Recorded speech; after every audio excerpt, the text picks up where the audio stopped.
আসসালামু আলাইকুম। আশা করি সবাই ভালো আছেন। এখন সময় 8টা 10 মিনিট সকাল। তো গত 2 দিন ধরে আবুধাবিতে দেখতেছি প্রচুর পরিমাণে গরম পড়তেছে, মানে অন্য অন্য দিনের চাইতে তাপমাত্রা একটু বেশি। এটার মেন কারণটা জানি না, তবে এই যে দেখতেছেন কুয়াশার মতো একটা জিনিস দেখা যায়, কুয়াশাও না আবার ধুলাবালিও না। এই জিনিসটা যখন পড়ে তখন প্রচুর পরিমাণে গরম বেড়ে যায় আবুধাবিতে।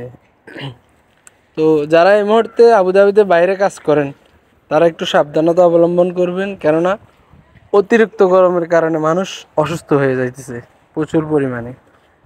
সবাই ভালো থাকুন, সুস্থ থাকুন।